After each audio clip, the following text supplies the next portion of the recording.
labai įdomi diena ir tikrai pasižiūrėjome ir į teatrą, ir į teatro lauką, ir į politinį teatro lauką, ne tik teatro, bet apskritai politinį lauką iš labai įvairių pusių. Ir dabar paskutinė antroji dalis buvo skirta daugiau tokiems galbūt irgi apmąstymui praktiniams dalykams. Lygiai taip pat aš labai irgi prašyčiau jūsų tiesiog užduoti klausimus, nes galbūt kažkokie tai dalykai įstrigo, arba netgi patys prelegentai gali viens kitam užduoti klausimus ir papildyti tam tikrus tekstus, nežinau, kad galbūt ir iškils kažkokie tai naujesni pastebėjimai, nes ir pranešimai skirtingi, ir žanrinių pobūdžių netgi jie patys buvo skirtingi. Tai galbūt irgi tos temos vienokiu ar kitokiu būdu palėtė ir dabartinę mūsų teatro situaciją. O lygiai taip pat turbūt galima būtų pasakyti, kad teatro tapatybė arba tapatumas, kalba ir kūnas, šitie trys tokie aspektai, kurie, muzika čia savo ruoštų, bet prie tapatumo turbūt tas režisūrinis teatras, kurie galbūt leistų mums vienokiu ar kitokiu būdu tą lietuviško teatro dabartiškumą arba dabartybę irgi reflektuoti ir labai prašyčiau jūsų ar užduoti, ar ginčytis, ar vienokiu ar kitokiu būdu užduoti klausimus ar ginčytis, nes man atrodo, kad iš tikrųjų Jono pradėtas toks nuo auditorijų ir prie, sakykime, tapatybės, bet aš turiu vieną tokį, galbūt šiek tiek vėliau, tai ne diskusinis klausimas, o tiesiog tokia pastaba, kuri man kilo ir kartu galbūt pereinant prie kalbos ir klasikinių tekstų, kurie praktiškai mūsų teatre labai reti. Ir tai yra didžiulis trūkumas, nes mes prarandam tikrai labai didžiulį kultūrinį sluoksnį. Ir kaip minėjo Vincentas, gyvename verstiniais tekstais, bet tie verstiniai tekstai yra daugiau šiuolaikiniai tekstai, kas labai aktualu ir čia vėlgi įsitraukia tas galbūt ir savotiškas tos kabutėse mados ar rinkos klausimas, kad būtinai šiuolaikinis tekstas turi būti scenoje, o šiuolaikinis tekstas išties atrodytų iš principo lyg ir nereikalauja režisūrinių, metaforinių sprendimų, nes jis pats jau yra kaip tam tikras sprendimas ir praktiškai kuris analizuoja tam tikras socialinės būsenas, lyties būsenas ir tapatumo klausimus, įvairiausius tokius šiandien aktualius klausimus, lyg ir jis jau tos režisūrinės intervencijos nebereikalauja.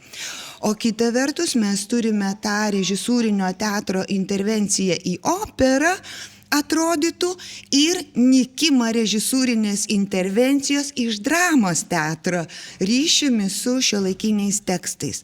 Čia Ibseno laukinė antis irgi atsistoja tokių savotiškai lyg ir tokių, kaip čia pasakyti, tokių akmenių, už kurio mes užkliūvame, nes lyg ir norėtųsi, kad būtų režisūrinė interpretacija, jos nėra, nes tekstas pats savaime, jisai patenka į tą šiuolaikinio teksto aktualaus kontekstą ir kartu jame yra labai aiškus naratyvas, santykiai, tai visi šitie konfliktiniai ir trečioji dalis arba trečias skyrius, kaip klasikinio teksto, kur viskas išsisprendžia, tai praktiškai lyg ir kompensuoja kažkokį tokį žmogaus pasiilgimą, šiuolaikinės auditorijos arba žiūrovo pasiilgimą, kaip nebūtų keista, to tradicinio konservatyvaus teatro.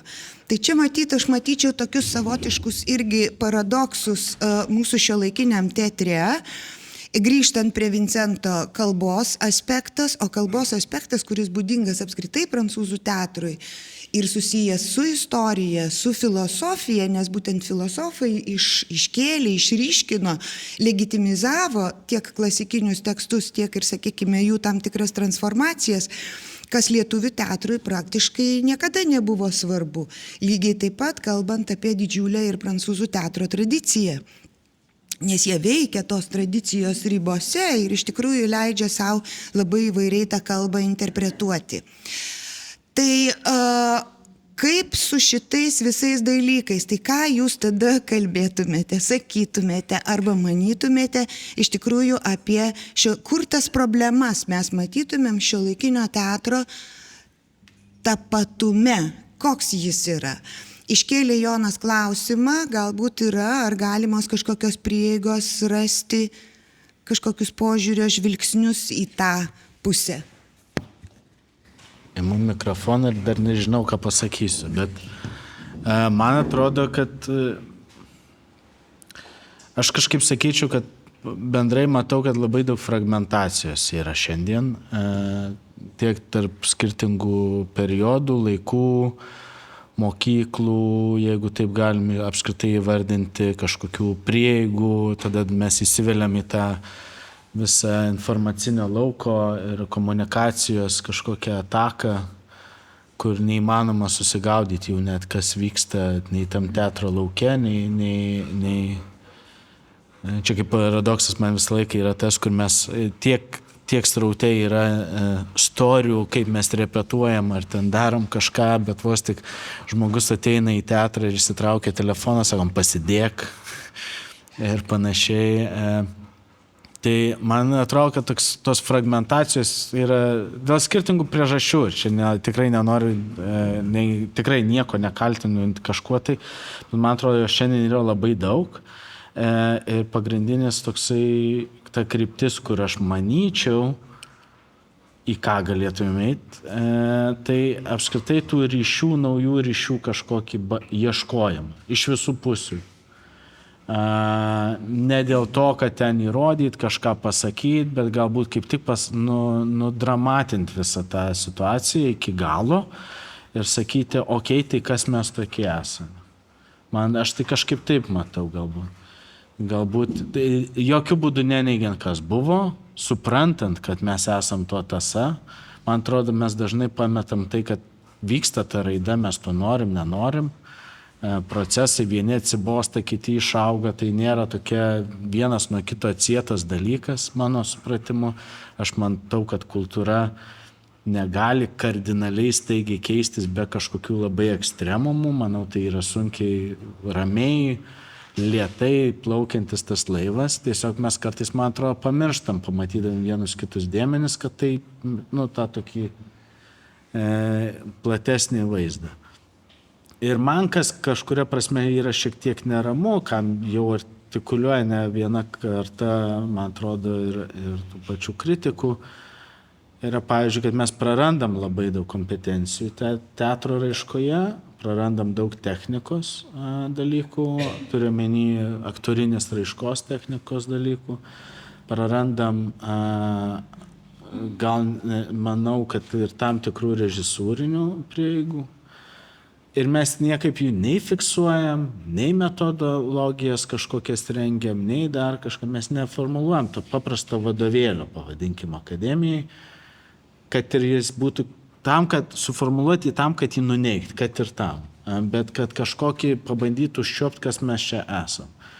Tai man tos dalies atrodo labai trūksta tokiam konstruktyviam pokalbiui tarp labai skirtingai mąstančių ir kartu tarp skirtingai, o gal ir taip pat galvojančių kartais, bet tiesiog forma atrodo, kad labai skirtingai mąsto.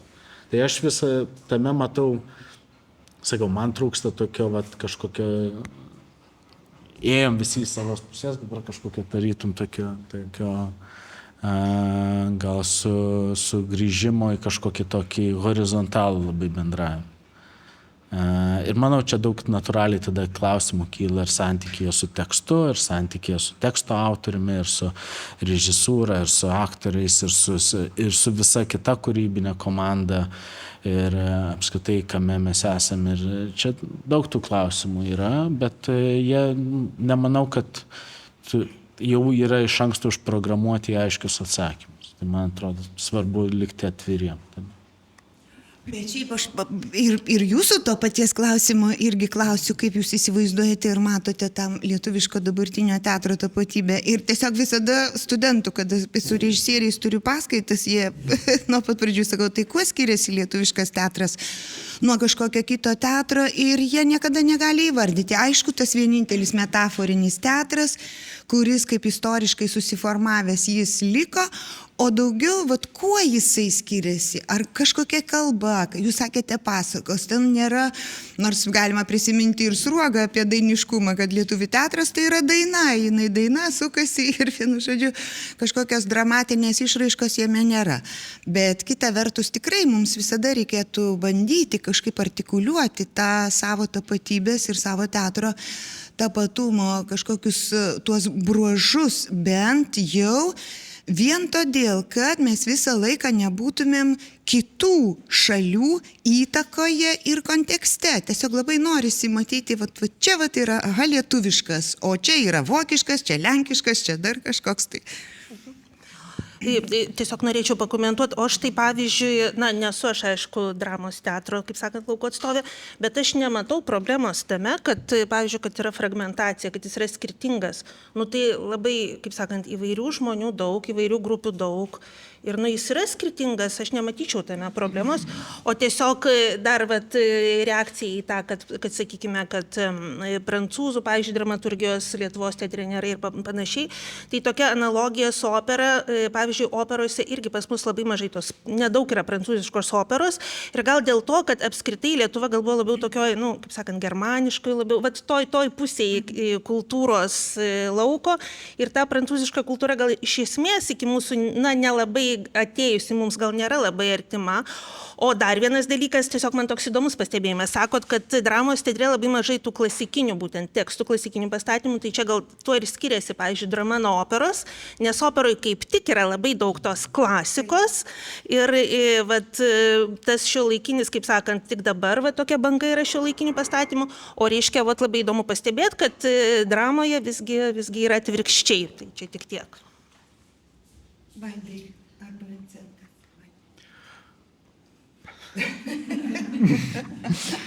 Tai aš dabar apie tą tapatybę irgi galvoju, kad yra viena teisinga mintis. Čia turbūt tų pačių prancūzų pasakyta yra, kad kultūros kokybė priklauso nuo šalyje turimų klasikinių tekstų kokybės, vertimų kokybės iš esmės. Ir dar atsimenu pažįstamą turėjau, kuris paskui ten perėjo iš ar komunikacijos, ar tai ko ten į klasikinę filologiją ir sako, ruošiamės Homero egzaminas bus, ten reikia verstis Homerą. Ir tu matai, kad lygini originalą ir lygini vertimą ir matai, kad vertimas dar 3000 metų senesnis negu atrodo tas originalas ir tai ir tie klasikiniai vertimai iš esmės būna, kad jie net ir nutolina dar labiau tos kūrinius, nutolina tas problemas.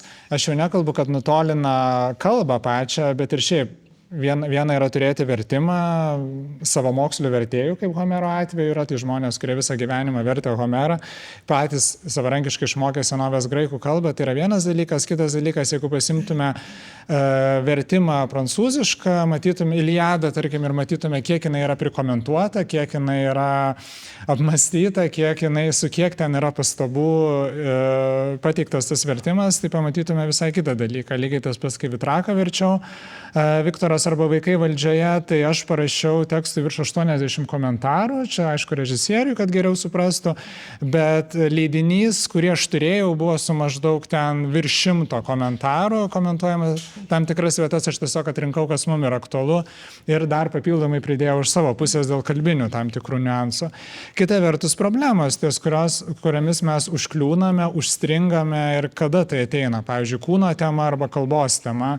Tai kalbos tema šiaip lietuviams ir nelabai aktuali buvo, nes pagal Vaižganto ištarmę turėdavom tylėti visą laiką, būti tylesniems ten kaip aguonos grūdelis ir taip toliau, o prancūzai jau seniai nesusišnekėjo, ką mes pradedam tik dabar daryti, nesusišnekėti. Ir tada pamatyti, kad kalbos problema iš esmės gali tapti esminė ir, pavyzdžiui, pastatyti Faidrą, kad tragedija reiškiasi kalba, kad kalboje visa tragedija slypi, kad tragedija nuo kalbos priklauso, tai vėl kitas dalykas. Ar ta pati kūno Kūno tema, graikai turėjo plastinę sampratą tikrovės, už tai ten architektūra, statulos, skulptūra tiksliau buvo paplitę. Nu, pas mus ta kūno tema vėl neaktualizuojasi tik pastaruoju metu, tik dabar. Tai čia irgi matyti daug lemia ir tų klasikinių kūrinių statymo su visiškai kitokią sampratą. Nors šiaip tai lietuviškas teatras iš kalbos gimęs, būtent kovojant už lietuvišką kalbą su visais lietuviškais vakarais, bet aišku, kad ta pati kalba, jinai žinoma ir keičiasi, ir jos statusas keičiasi, ir nors išlaisvinant kalbą, kaip mes matome, vieną kartą buvo vienu laikotarpiu vienokia įtaka vienos kalbos, o dabar mes turime kitos kalbos, tikrai labai radikalią įtaką. Ir galbūt todėl ta kalba kažkaip vis dar irgi pati savaime nesusifunkcionuoja. Vaidai, gal tu turi ką pasakyti? Man atrodo, kad tas klausimas apie šių dienų lietuviškumą teatre, kažkaip man jisai dvelkia 90-aisiais. Ne apie lietuviškumą, o apie teatro tapatumą. Koks jis šiandien yra? Tai vienu bruožu apibrėžti visą Lietuvos teatrą man yra tiesiog labai suprimityvinti, kaip ir lygiai taip pat vokišką teatrą įsivaizduoti nuogą kūną, išeina į avansceną ir daug rėkia. Tokie štampai tiesiog, tokios klišės yra. Lygiai taip pat galiu pasakyti, kad kai dėstau užsienio studentam pagal Erasmusą atvažiavusiam, po pusės metų jie man apibrėžė lietuvišką teatrą, mūsų teatrą kaip po tokį, tamsus ir daug rėkia. Kas yra, reiškia tas bruožas, bet lygiai taip pat nemanau, kad mes galime apibrėžti netgi kokį nors Kauno dramos teatrą ar Klaipėdos, priklausomai nuo ar Reima ten stato, ar stato ten Vilsonas, ar dar kas nors kitas. Tai labai tas fragmentiškumas ar tiesiog nuo asmenybės tai priklauso kažkoks kaip yra. Bet kartu, jeigu apie teatrą ir tą jauseną, kokia yra dabartiniu metu, tai man atrodo, kad tai yra normalus perėjimas iš vienos kažkokios mokyklos, buvusios mokyklos, bet ta mokykla dar vis teikia savo metaforinio, to reiškia teatro, ir teikia savo vaisius jau beveik bebaigianti, bet vis tiek buvo dėstoma muzikos teatro akademijoje.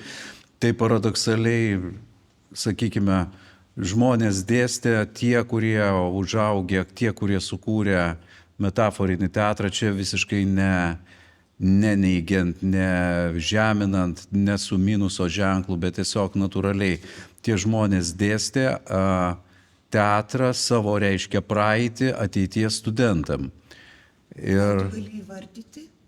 sakykime, Varnas Vaitkus. Pagrindiniai, kurie dėstė.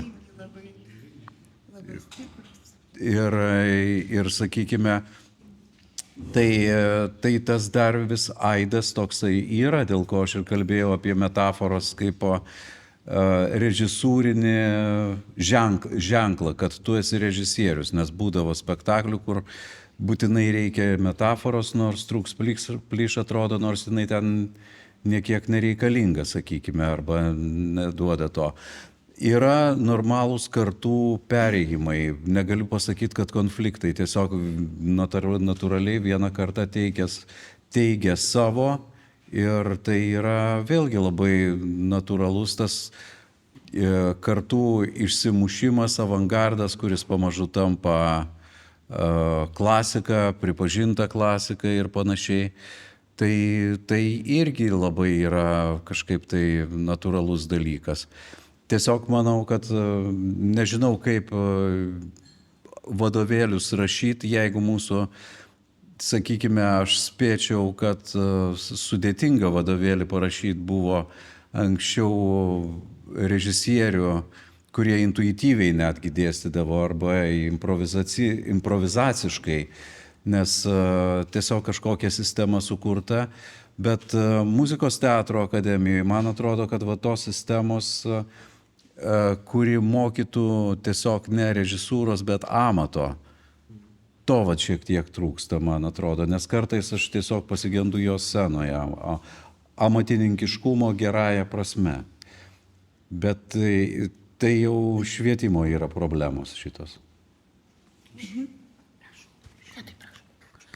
Aš tai, Vaidai, tau neprieštarauju visiškai, man atrodo, čia yra natūralus procesas irgi toks dalykas, bet vienas dalykas, kurį aš bandau kažkaip čia pats savo matyti irgi išsiaiškinti, tai yra apskritai, kad mes išartikuliuotumėm, kas mes, nes jis jaučiasi tas lietuviškas teatras kontekste kitų. Mane labai stipriai paveikė tai Latvijoje, diskutuojant su labai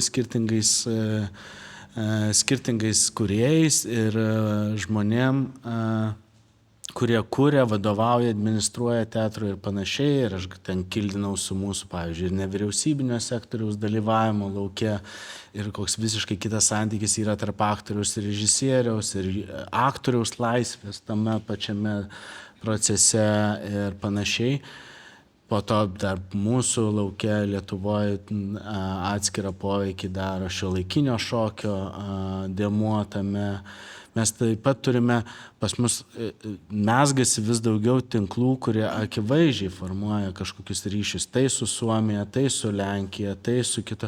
Ir mes kažkas tame, man atrodo, artikuliuoja. Aš nemanau, kad galima atsisėsti ir parašyti vadovėlį, bet man atrodo, pati ta inercija siekti, pabandyti artikuliuoti, kame mes esame, arba netgi irgi negalima apibendrinti ant Vilsono ir Reimos taiga į vieną vietą ar kažkaip panašiai, bet ieškoti to braižo. Man atrodo, tai yra svarbu ne tik tame, kad mes galime įsivardinti arba neįsivardinti, bet kažkaip mąstyti apie tai, bet tame, kad mes tada turim suprasti ir kontekstą, kuris yra aplinkui. Turiu omeny ir kitas šalis, ir kitas mokyklas. Ir vienas iš dalykų, ko trūksta draminiui teatrui akivaizdžiai, ką kinas išmoko daryti, šokis tarytum natūraliai ten keliauja, cirkui dar sunkiai sekasi, bet iš principo atsirasti europiniam kontekste daug ryškiau ir aktyviau. Kinas tą turėjo išmokti, nes jam reikėjo rasti koprodiuserius ir staiga jie nustojo orientuotis, ką parašys Lietuvoje, pradėjo galvoti, ką pasakys festivaliai ir kaip juose dalyvauti. Šokis natūraliai nukeliavo į koprodukcijas ir dar visokių. Čia daug, aišku, veikia ir ekonominių dėmenų, bet mes, man atrodo, teatre, draminis teatras pats kaip toks, jis pakankamai likęs dar trupėje, likęs kolektyviniam būry, ne individualiuose ir panašiai. Failuose, man atrodo, jis per mažai kontekstualizuoja. Ir man atrodo, tas mums padėtų netgi kažkuria prasme tose skirtumuose arba panašumuose galbūt netgi pradėti formuoti. Aš taip prielaidą darau, kad gal formuoti tą inertiškumą toliau. Tu, Jonai, tai ir pasakė, ir tu man atsimenu, kad kalbėjom, kai grįžai iš Rygos statęs. Būtent tai, kad veikia koks yra laukas, kokie yra veikėjai, kiek jų yra, kas susikūrė, tie ir sukūrė tą visą skirtumą. Ir paradoksas tame, kad reiškia, aš irgi įsiminiau iš Zemkausko laidą su Gintaru Varnu ir aš pagalvojau apie tai, būtent tą sakinį, kurį sakė, išvažiuoja į Berlyną ir tada atvažiuoja ir kopijuoja, reiškia, ir paduoda. Čia aš norėjau iš karto sakyti, duok Dieve, maždaug, išmokimą. Bet tas kontekstas tai kas ir veikia, kas mus daro skirtingus ir turbūt per lyginimą kokį nors mes galim pamatyti. Tiesiog, nežinau, čia šiuo atveju tas lietuviškas man nuaidėjo, tiesiog tik tai kažkaip taip pat. Aš gal sakyčiau Lietuvos, gal čia Lietuvoje, kas vyksta, daugiau tokį dalyką. Bet aš dar gal tik vieną dalyką, kurį pridėsiu prie šito dėmens, kuris man kažkaip atrodo, kad jis šiek tiek nunyksta. Mes prarandam, man toks jausmas, bet gal aš klystu, nes aš nebuvau mokytas būtent tų pačių meistrų ir panašiai. Bet man atrodo, ta karta, kuri iš tiesų mokėsi Maskvoje ir Piteryje ir kuri iš tiesų gavo stiprią teorinę bazę, ant kurios pastatė savo praktiką ir panašiai. Man neatrodo, kad jie paruošė stiprius teoretikus savo praktikus, kurie teoretizuotų savo praktikas. Ir mes turime kažkuria prasme tokį savotišką duobę toje vietoje, kur man atrodo, kai po to jau gerokai suaugusi pedagogų ta karta pradeda kalbėti su jaunaja karta, kurie sunkiai gali identifikuoti ir sutapatinti savo tapatybę su tuo, kaip vyresnioji mąsto. Ir aš šitoj vietoj matau tą duobę, kad mes neperdodam kažkokių žinių, kurias mes galėjom kad ir kvestionuoti, neigti ar dar kažką. Ir kažkuria prasme matau, kad man taip atrodo, kad jaunoji karta atsiranda tame saviieškos kažkokioj tokioj fazėj. Dar čia pridėčiau su dalykais, kurie šiaip būdingi šiandieniniam laikotarpiu, kur mes daugiau reflektuojam.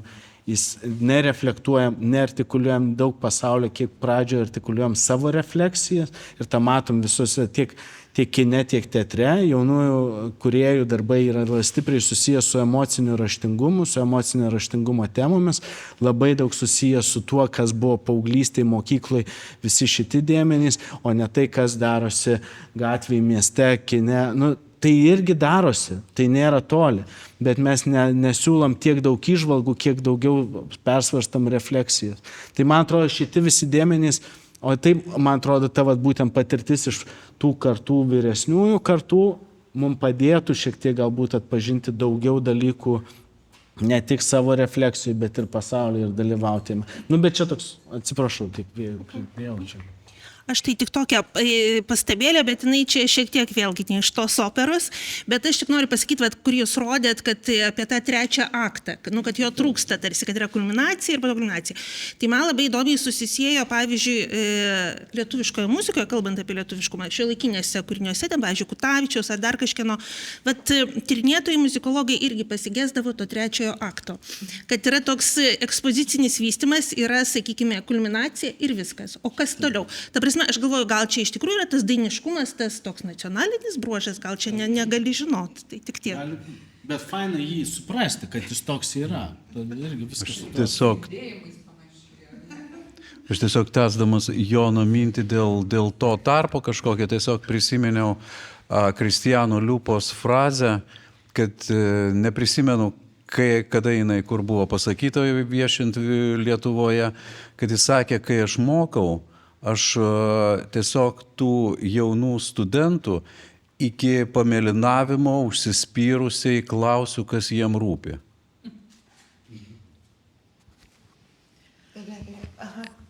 Perduosiu po to. Aš gal norėčiau dar įmesti šitą diskusiją tokią teoriją, kad iš esmės dabartyje atsirado žymiai daugiau žaidėjų teatro aikštelėje, kurių nuomonės yra paisoma arba kurie generuoja idėjas.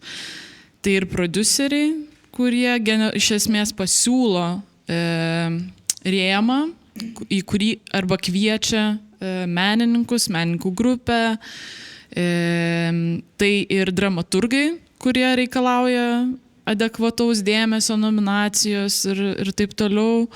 Tai ir aktoriai, kurie irgi nebenori būti tik kažkieno valios vykdytojai, tai aš sakyčiau, kad šitas linktis į tai, kad žmonės nori patys save atstovauti, tie, kurie nori iš esmės to paties galios, tos pačios galios pozicijos, tai kolektyviškumo momentas ir tuo pačiu su tuo sutampantis dalykas turbūt yra teatro ar tuo pačiu ir noras, bet ir nenoras įsileisti kitas disciplinas ir tai, ką ir Jonai tu mini, šokis, cirkas ar naujoji opera, muzikiniai projektai, tarpdisciplininiai projektai šiuo metu mus reprezentuoja tiek Europoje, tiek pasauliu daug dažniau. Teatras savo maštabais, gabaritais, scenų dydžių ir tuose scenose pastatomų spektaklių sunkumu visais atžvilgiais, tiek dydžių dekoro, tiek temų, tiek galbūt tokio didelio įsižeminimo būtent į trupę, į teatro repertuaro planavimą ir taip toliau.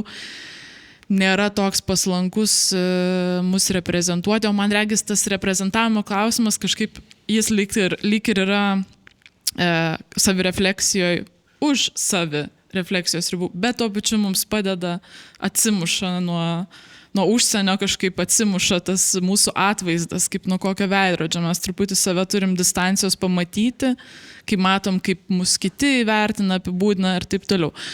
Čia tik pridėsiu, kad man tas Gintaro Varno interviu, aišku, irgi užstrigo ir apskritai visada užstringa, kai yra, ką ir Vaidas pasakė, labai įdomus, kai yra ta meta refleksija. Ir atrodo, tų meta spektaklių iš tikrųjų padaugėjo. Tai ne tik Karolio Kaupinio, bet ir tas pats Lauros Kutkaitės Sirenų tyla spektaklis ar kiti kūriniai, ar ten Arpado Šilingo Keliaujantis, ar dar kažkas, kas bando reflektuoti save. Tai va toks kažkoks, man toks jausmas, kad tapatybė dabar, kaip ir paminėta, turbūt pritarčiau, yra derybiniai tokioj pozicijoje, bet derasi ir teatre dirbantis žmonės vieni su kitais, teatras pats su savo antrininku, su savo praeitim, su savo atvaizdu ir tokia iš tikrųjų, sakyčiau, jausmas, kad yra pereinamas laikotarpis. Nes ta praeitis jau kaip trauma kokia tampa, arba metaforinis teatras, su kurio reikia apsivesti sąskaitas. Prašau, Vincentą. Aš tai dar ir Eglė kalbėjo ir man kažkaip tai tokia irgi prisiminimas kilo iš savo veiklų nesenų, tai verčiau tokią gana storą knygą, vadinasi 7 kalbos funkcija. Ten romanas, būtent ir apie Rolaną Bartą ir yra tas romanas, kaip jis yra nuknackinamas dėl to, kad turi 7 kalbos funkciją, kažkokią labai paslaptingą, nes, kaip žinia, semiotikoje yra 6, šitą Jakobsono teorija, ir pasirodo ta 7 buvo formuluojama kaip maginė kalbos funkcija ir išvesta iš lietuviško užkeikimo, beje. Ir per tą lietuvišką užkeikimą, iš kurio visa tas maginės funkcijos įvaldymas, prasidėjo visos tas knygos, kaip sakyti, drama, knygos tas detektyvas, kas nužudė Rolaną Bartą ir kam prireikia maginės funkcijos. Tai tas iš lietuviškos kultūros, atrodo, lietuviško užkeikimo, kuris yra vienas sakinukas, dar aišku, man reikėjo pasižiūrėti, kaip jis lietuviškai skamba verčiant, bet išvystytas buvo visa drama, tarsi to, ko neturėjo kiti, turėjo kažkokia Lietuva ir ko geidžia visa Prancūzija. Labiausiai gyvis rodo geidė Mitteranas. Tai toks kažkoks keistas dalykas dabar irgi susišvietė apie tą savo lietuvišką tapatybę galvojant. Ir kitas toks prisiminimas iš skaitimo buvo, kai vienas toks rašytojas gavo Gonkūrų premiją iš Senegalo kilęs ir irgi jisai gavo tą Gonkūrų premiją už romaną, kur jisai reflektuoja savo kaip Senegalo rašytojo patirtį. Ir ten irgi buvo labai smagus momentas, kai jisai rašo, kad tada, kai mane pradėjo leisti Paryžiuje, aš pradėjau gauti premijas Paryžiuje, mane pradėjo vertinti ir Senegale. Tai, kad aš kažko esu vertas, kad aš kažko... Tai aišku, Lietuvos nereikia lyginti su Senegalu ir Afrika, bet tas vis tiek kažkokio, kad jeigu kažką įvertintų Vokietijoje, kažką įvertintų Prancūzijoje, o jau nedaug dievė Amerikoje, tai jau tada automatiškai tai bus kaip, jau čia savaime suprantama, kad yra didžiulė vertė. Nes to centro ir periferijos vis tiek dar egzistuoja. 90 metais buvo labai aiški tendencija. Lietuvis užsienyje negali būti nežymus. Bet jie ir buvo žymus. Aš tai iš šalies noriu šiek tiek reflektuoti ir klausti tuo pačiu. Tai tas tapatybės paieška iš tikrųjų yra gera, bet jeigu mes prisimename klasikinį teatrą, tai jis gimsta pirmiausiai iš dramos, iš dramaturgijos ir tai yra refleksija to, kas vyksta pasaulyje. Tai va tą, ką Vaidas mini, ne, kad klausti, kas aktualu mums čia. Tai klausimas mano ir jums, kur daug kartų geriau žino tą teatrinį pasaulį negu aš, kaip žiūrovas stebintis iš išorės, yra kas vyksta su dramaturgija Lietuvoje. Nes jeigu nėra tos tapatybės, tai reiškia trūksta dramaturgijos. Ir aš žinau, kad jinai atsiranda, bet kur tie tekstai, kurie reflektuotų tai, kas vyksta čia.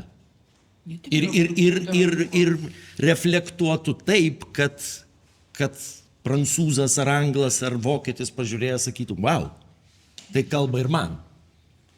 Pagal šio turbūt sezono ir ankstesnių šiek tiek sezono tendencija, dramaturgija yra romanai, kurie perkeliami į sceną. Ir matyt, tai čia randa aktualumo kur kas daugiau romanuose, kurie yra kažkodėl daniški, kažkodėl dar kiti reiškia. Jo. Na, bet matyt, Justinas Vinciūnas tai padarė, ar staiga reiškia Kūcės barbarų belaukiant irgi, kuris reiškia tampa aktualesnis negu tai, kas parašyta, o išvarimas, kuris gali būti visiškai aktualus ir dabar, jau tampa, kiek girdėjau, 6 valandų patyriminiu spektakliu kažkokiu. Tai kur ten, kaip viena žiūrovė pasakė, po to pramušė manyje vidinį mongolą. Aš gal į tą sureaguoti tik tiek. Man tai atrodo, kad dramaturgija pas mus formuluojasi, jinai, man atrodo, eina visai fainų kelių. Fainų didėja tų reiškinių, mes gal ne viską pastebim, pamatom ir yra rašančių vis daugėja. Man, tiesą pasakius, nėra lengva rasti tarp jų tokius kūrinius, kurie man pačiam rezonuotų. Bet įdomus klausimas, kurį aš pastebėjau toj pačioj Latvijai, Jėzus Marija, per daug apie juos, bet pas juos politiniai niuansai labai greit patenka į sceną. Nežinau kodėl. Bet, pavyzdžiui, toks pats reiškinys, kur pas mus buvo visa situacija dėl Marcinkevičiaus, pavyzdžiui, paminklo, jie turėjo panašią situaciją Latvijoje, 2 metų laikotarpį yra spektaklis. Parašytas praktiškai po to. Dabar turime prezidento klausimą, irgi reflektuojant į tam pačiam dailės teatre. Ir panašiai. Tie politiniai klausimai kažkodėl tenai atsiranda. Pas mus politiniai klausimai kažkodėl neatsiranda. Nežinau. Kodėl? Juk jūs kūrėjas esat, kodėl? Kodėl neatsiranda? Aš ne dramaturgas, bet... Nu, Čia yra dar ir ekonominis momentas, kad tiesiog tu idėjų gal ir turi, bet tau reikia pragyventi ir kad tu idėjų gal ir turi, bet tau reikia pragyventi ir tu turi dirbti pašalinius darbus, nes man reikia išlaikyti save, išlaikyti nuomą ir gaunasi, kad aš kurti galiu tik tada, kai arba A laimiu konkursą, arba B gaunu stipendiją, bet stipendija vėl atsiduria į tą pačią sistemą gairių ir kažko, ką aš turiu pritemti, nes nebūtinai apie tai bus mano kūrinys ir dėl to gaunasi, kad aš automatiškai, jeigu kuriu tik idėjiškai ir tas tiesiog, net nėra tam galimybių. Aš galiu pakomentuoti dar iš tos pusės, kad iš tiesų biudžetas dramaturgam kurti yra pakankamai skurdus, nepakankamai skurdus, itin skurdus. Ir man atrodo, ir vertimam yra džiauriai skurdus. Ta prasme, biudžetai pas mus yra labai labai liūdnoj situacijoje. Bet kitas dalykas, aš taip spėju, visiškai spekuliuodamas spėju, kad Latvijoje tai atsiranda dėl to, kad yra žmonės, kurie užsako. Ir dirba teatre, kurie dramaturgai, kurie rašo.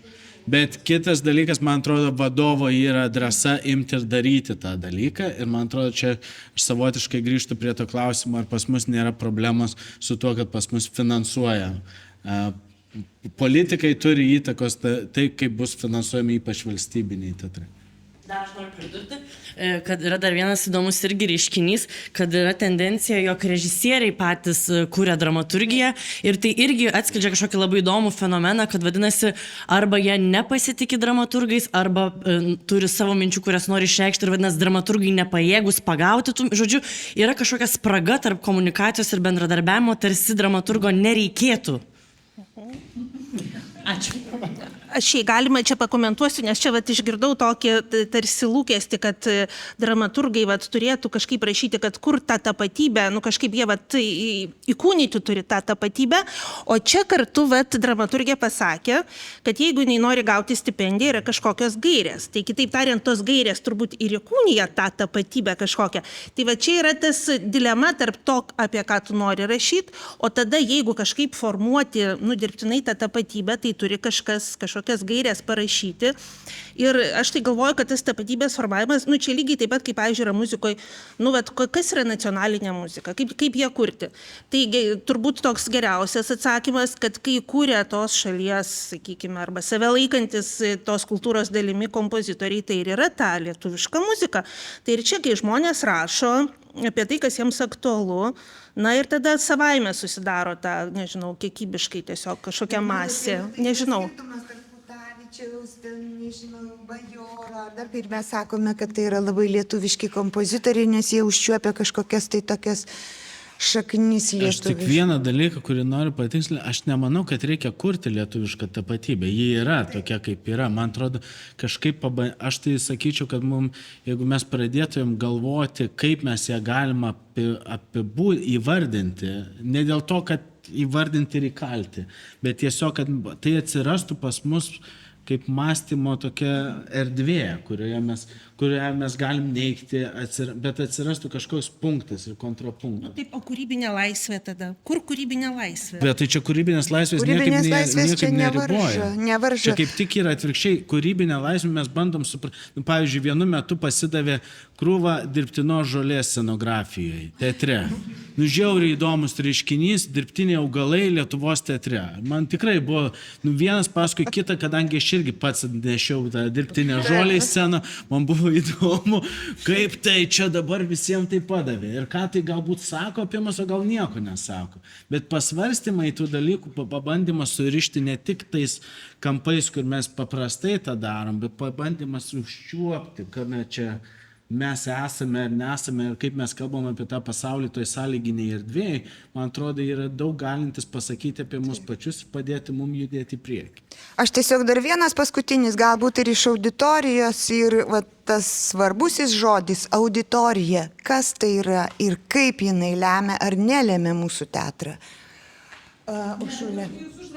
Aš uždaviau, bet jūs tada pasakykite, ką norėjote sakyti ir tiesiog tas auditorijos klausimas tikrai yra svarbus. Aš norėjau paklaust, o tada, kai apsibrėšim tą tapatybę, tai ką tada darysim su tuo apibrėžimu? Tada, kada pasakysim... Aš vienur nukrytė, atrodo, kad mes iš vienur nukrytom ir nežinom, kad esam staiga. Ponai, gal čia jūsų asmeninė problema? Praktikai pabūs. Nes man su tapatybė lietuviškai jau kažkaip 50 metų viskas aišku, kaip naikinta, kas yra, aš apie daug skaičiau, o jūs dabar atrandat ir paskelbėt čia visai tautai, kad reikia ieškoti tapatybės. Aš apie Lietuvos teatro tapatybę, o ne apie... Mielas Jonas, ir dabar būsiu labai nekorektiškas, bet leisiu savo. Jūs per metus matot 6 spektaklius. Aš per 3 metus mačiau 300 spektaklių. Čia ne metafora, čia yra tikrai. Ir galiu pasakyti, leiskit man pasakyti, jūs labai daug kalbėjote, aš visą laiką tylėjau. Noriu pasakyti, kad jeigu jūs pažiūrėtumėte daugiau spektaklių, pavažinėtumėte ne tik po Vilniaus, bet ir po Šiaulių, Klaipėdos, Panevėžio teatrus, pažiūrėtumėte mėgėjų teatrų festivalius labai įdomus, kur yra spektaklių niekiek nemažiau įdomių negu profesinių teatrų, jūs suvoktumėt, kad su Lietuvos teatro tapatybė yra viskas tvarkoj. Taip, dabar buvo pasakyta, paskelbta, kad praėjo genijų laikai, vieni genijai mirė, kurie teatrą, kiti nutilo, kiti ten susikompromitavo, dar kitų kadencija pasibaigė. Nu ir ką, ir mes dabar turbūt išgyvenam tokį laiką perinamį, kai trūksta tokio, kaip pasakyti, tarptautinė erdvė, čia visi nuskambėjo, tie mūsų meistrai genijai. Mes dabar norim kažko to paties, bet viskas vyksta kitaip, ta prasme, kad ta tapatybė ir profesionalumas lietuvių teatro, jis yra vidutinis, aukščiau žymiai pakilęs, negu buvo, sakyčiau taip, nors genijų nėra. Jis yra pasklydęs pilnai. Jūs galite pamatyti gerus profesionalius spektaklius, atliepiančius tą lietuvišką tapatybę visuose faktiškai Lietuvos teatruose. Ir tai yra puiku ir nuostabu. O dabar atsimenu, turbūt, kai Patrys Pavy buvo labai garsus teatro tyrinėtojas, jis labai puikiai pasakė, kad bandymas surasti, apibendrinti kaip nors europinio teatro tapatybę, tapatybę. Tai yra neįmanoma, nes yra tiek daug fragmentacijos, kaip pats sakėt, yra tiek daug problemų, yra tiek, kad tai yra, kaip pasakyčiau, toks bergždžias darbas iš esmės. Labai gerai pasakė, kam to reikia. Mes kiekvienas darom savo darbą, stengiamės būti autentiški, stengiamės būti sąžiningi. Kritika yra, kad ieškotų tendencijų, bet čia labai irgi pavojinga, nes aš atsimenu, kai buvo pirmieji laifai, kai buvo pirmosios naujosios dramos akcijos, tai ką organizatoriai pirkdavo, ką į Lietuvą atveždavo, tai paskelbdavo kaip esminę pasaulinę teatrinę tendenciją. Ir kad ją reikia sekti maždaug. Pasaulinė tendencija buvo patys geriausi menininkai to laiko, kurie net iki šiol dar yra patys svarbiausi tarptautinių festivalių kūrėjai. Visai būdavo, visai. Taip, kad ką aš noriu pasakyti? Aš noriu pasakyti, kad reiškia, nereikia nieko absoliutizuoti. Nes kažkoks absoliutizavimas, kad tik tai taip ar kitaip. Dabar vėlgi, kalbam apie laidotuvės metaforinio teatro, apie jo tą mirtį ir viską. Bet iš kitos pusės, tai prisiminkim tokią banalybę, kad pats teatras yra gyvenimo metafora. Jis toks buvo ir bus visada, reiškia. Jis atspindi per tam tikrą meninę prizmę patį gyvenimą ir jis niekada nėra nei tiesioginis ir duonis atspindys gyvenimo. Todėl aš galvoju, kad tikrai su lietuvių teatru, aš tai sakau atsakingai, kuris pats, atsiprašau už nekuklumą, 53 metus dirbu Lietuvių teatre, o matau jį dabar jau nežinau kiek, nuo 3 mėnesių gal, nuo vaikystės. Nėra niekas taip jau kažkaip blogai, kad čia reikia mums kažko tai ieškoti, kažką išrasti. Gal kiekvieną kartą nori truputį dviratį išradinėti, bet gal tada reiktų vos atsigręžti atgal ir pamatyti, kad buvo. Ir tokie pokalbiai apie tapatybę buvo, ir gal visiems to reikia jau. Kažkaip, man atrodo, kad reiktų daugiau tokio, kaip šiuo metu Lietuvių teatrui reiktų pasitikėjimo savim ir kūrėjams. Negal, taip sakant, pasitikėjimo savim ir įžulumo netgi, sakyčiau, tokio įžulumo, nes spaudžia, taip sakant, ta rinkos ekonomika, spaudžia iš visų pusių politikai. Ir taip toks truputį, visi taip lyg prisėda, lyg tikrai tas teatras, lyg tik mes kažką darom, tokio truputį nereikalinga, truputį gėdinga, gal mes kokie tranai, o ir ne. Reikia tikėti, pasitikėti ir daryti savo darbą ir stengti sukurti geresnį variantą ir savo paties, ir to teatro, kurį darai. Dabar kalbant apie akademiją. Man tenka taip pat dėstyti akademijoje ir daug metų, ir įvairiai, ir Klaipėdoje, ir va čia, kai ką mes ten šiam teko dėstyti ir panašiai. Tai aš nemanyčiau, kad jau tas neperduodamas, gal jums pačiam nepavyko perimti iš kažkokio, nežinau, kas buvo jūsų mokytojai, bet tas patirtis irgi perduodama įvairiausiom metodais. Aš, pavyzdžiui, atsiprašau už nekuklumą asmeniškai, aš palaikau su savo studentais buvusiais ryšius, kurie dabar yra garsus menininkai, už mane gal garsesni, bet su daugeliu jų palaikau ryšius ir tarėmės, ir konsultuojamės, ir kalbamės, ir darom pas mane sodyboje neformalius seminarus. Taip, kad teatrinis procesas jis yra ne vien tik tai, ką mes matom premjerose, ką mes matom šitaip. Tai yra, jeigu tu gyveni teatre ir teatru ir visą laiką turi kažkokį, tai yra tau kažkoks gyvenimo būdas, tai tu tame ir sukiesi.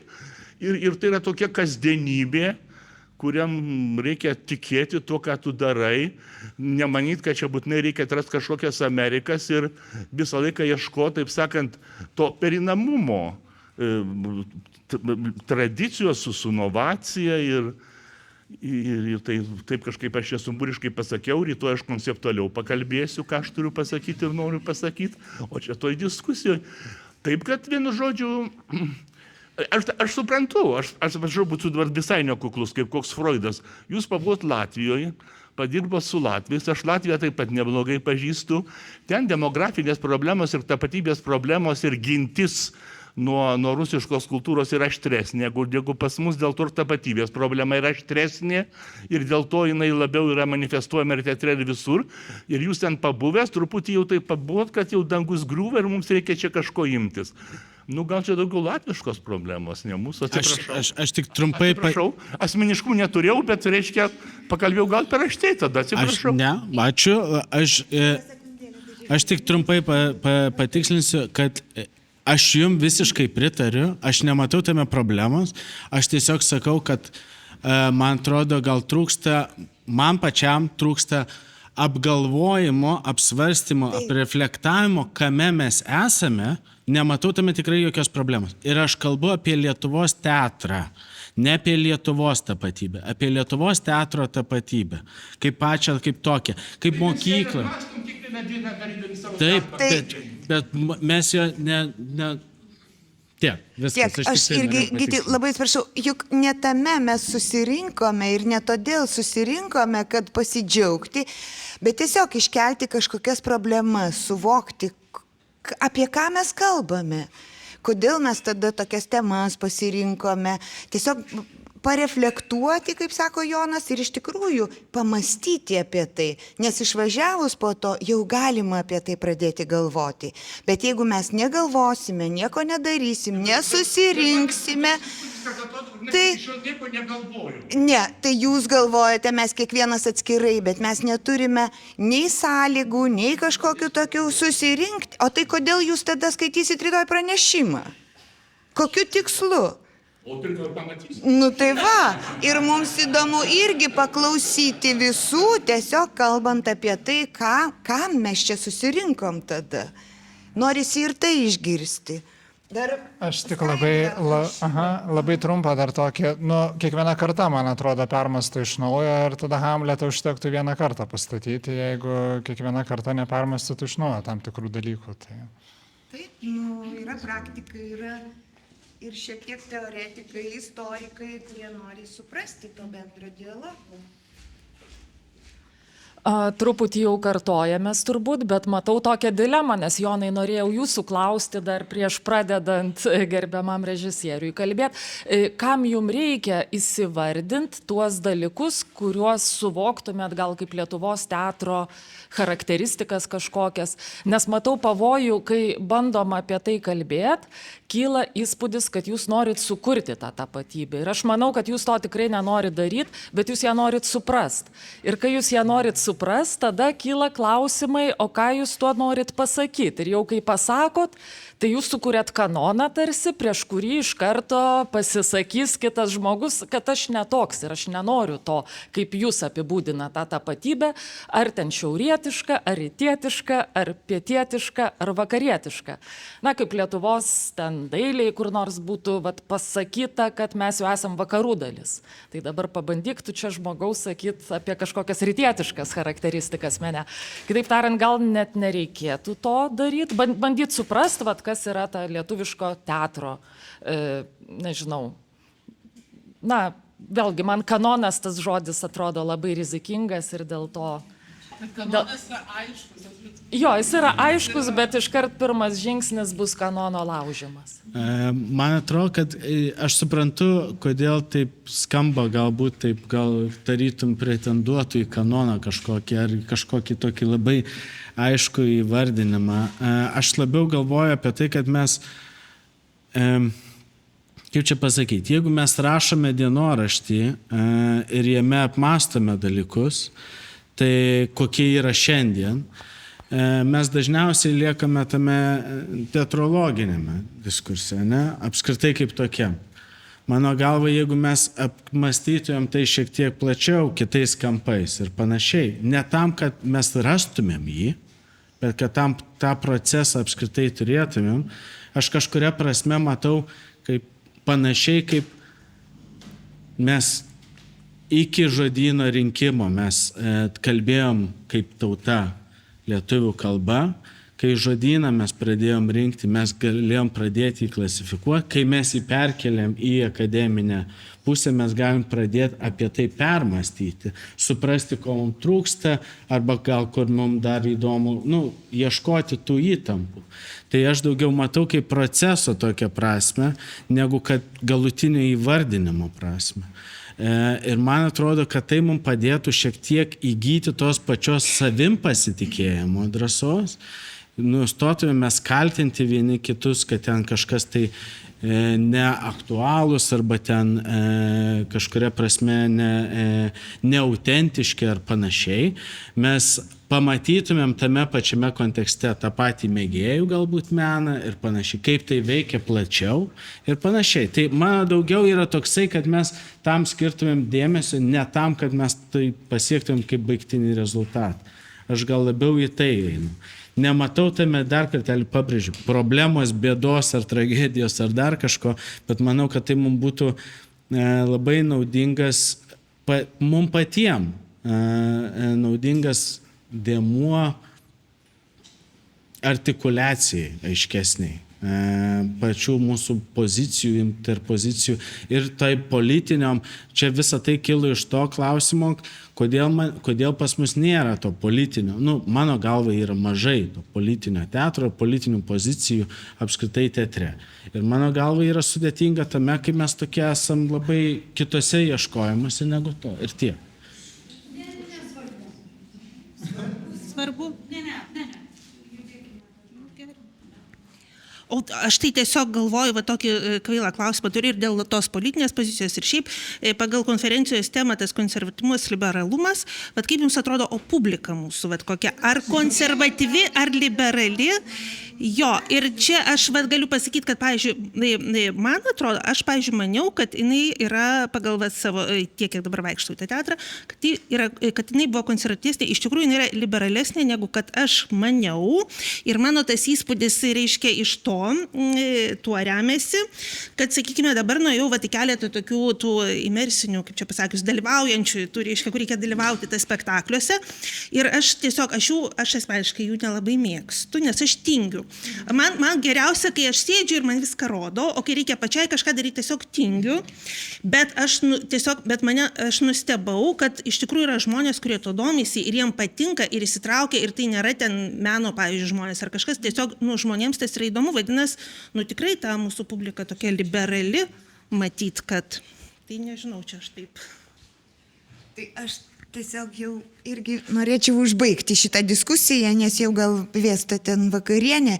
Labai dėkoju visiems, kurie iš ryto buvo, kurie buvo po pietų ir net jeigu tos diskusijos nebuvo kažkokios tokios ar gilios labai, ar jos tik taip paviršutiniškai užčiapė kažkokius tai klausimus, bet vis dėlto, kaip jau minėjau, tikrai mes dėl to ir susirinkome čia, kad tiesiog iškelti kažkokius dalykus, iškelti klausimus, apie ką paskui galėtumėm galvoti. Nėra jokios vienos kažkokios tai galutinės tiesos.